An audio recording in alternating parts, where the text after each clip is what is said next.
से almost double है, लेकिन इंटरेस्टिंगली 1 मीटर दूर अंदर की यूनिट का टेम्परेचर 16 डिग्री सेंटीग्रेड तक होता है। एक बहुत ही इंटरेस्टिंग फैक्ट है, एयर कंडीशनर के अंदर जो गैस होती है वह क्लोज लूप में फ्लो करती है। इसकी गैस कभी खत्म हो ही नहीं सकती है, और यदि क्लोज लूप में यह फ्लो करती है तो कुछ लोग बोलते हैं कि यह गैस एनवायरनमेंट के लिए हार्मफुल है। तो यह सभी डाउट इसकी वर्किंग के साथ में क्लियर करते हैं।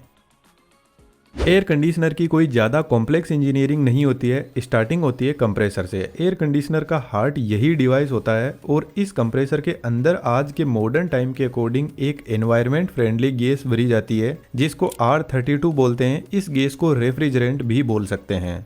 जब कंप्रेसर इस गैस को कंप्रेस करेगा तो इसका प्रेशर बढ़ने लगेगा, जिसकी वजह से टेम्परेचर भी बढ़ने लग जाएगा, और जब गैस कंप्रेसर से बाहर निकलेगी तो इसका टेम्परेचर होगा 80 डिग्री सेंटीग्रेड। अब इस हाई टेम्परेचर को हमें थोड़ा ठंडा करने की जरूरत है, तो रेफ्रिजरेंट पहुंचता है कंडेंसर कोयल के पास में।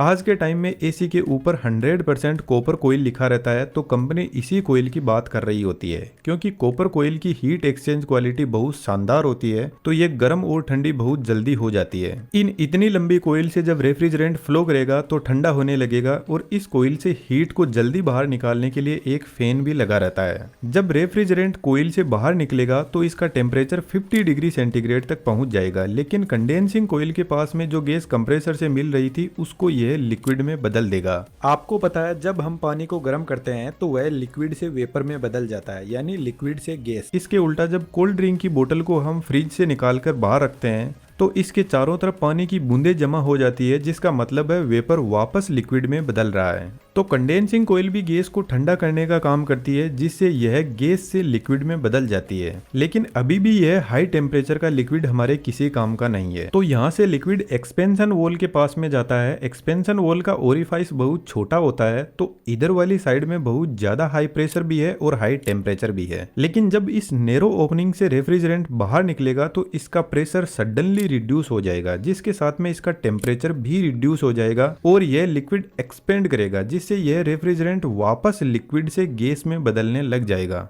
लेकिन यहाँ पर लिक्विड 100% गैस में नहीं बदल पाता है। यह वॉल ठीक एक वाटर स्प्रे की तरह काम करता है। वाटर स्प्रे भी बेसिकली वाटर को वेपर में बदल देता है, और यह काफी ठंडे भी होते हैं। गर्मियों में छत पे रखी टंकी का पानी बहुत ज्यादा गर्म हो जाता है, तो उसको ठंडा करने के लिए शावर से आपको पानी का टब भरना होगा, और आप देखना पानी का टेम्परेचर काफी रिड्यूस हो जाएगा। अब यह एकदम ठंडा रेफ्रिजरेंट जाता है हमारे रूम में लगी हुई इवेपोरेटर कोयल के पास में। यह कोयल भी कॉपर की ही बनी होती है, जो हीट एक्सचेंज का काम करती है।